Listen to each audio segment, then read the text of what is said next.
Hello, Christian saints. This is Kamala, and I have good news.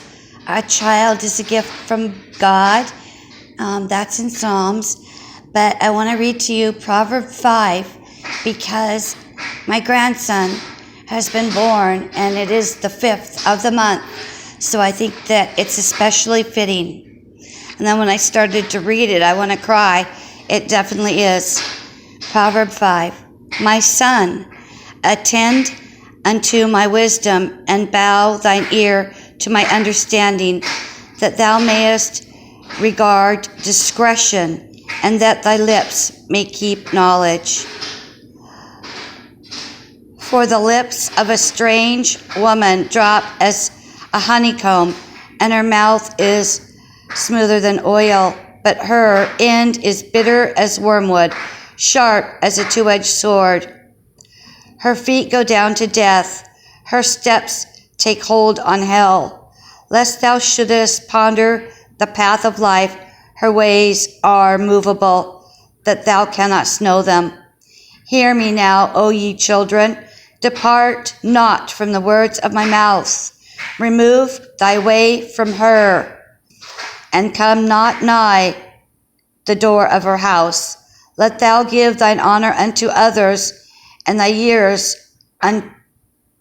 let thou give thine honor unto others, and thy years unto the cruel. Lest strangers be filled with thy wealth, and thy labors be in the house of a stranger.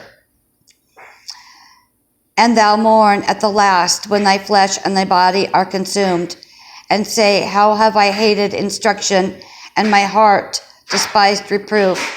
And I have not obeyed the voice of my teachers, nor inclined mine ear to thou that have instructed me. I was above in all evil in the midst of the congregation and assembly.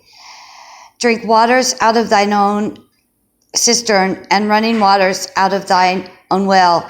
Let thy fountains be dispersed abroad, and rivers of waters in the streets. Let them be only thine own, not strangers with thee. Let thy fountain be blessed, and rejoice with the wife of thy youth. Let her be as the loving bind and pleasant roe.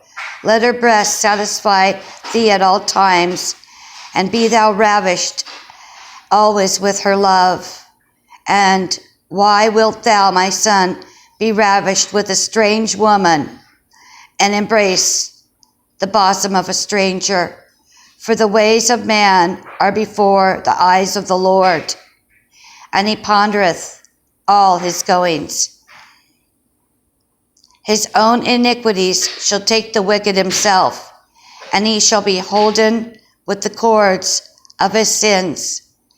He shall die without instruction, and in the greatness of his folly he shall go astray.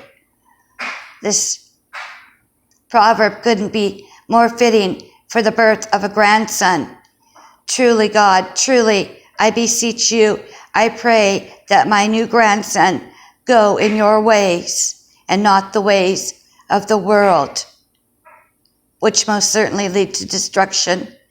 That is my solemn prayer to you today, Lord, on the birth of my grandson. In Jesus' holy name, amen.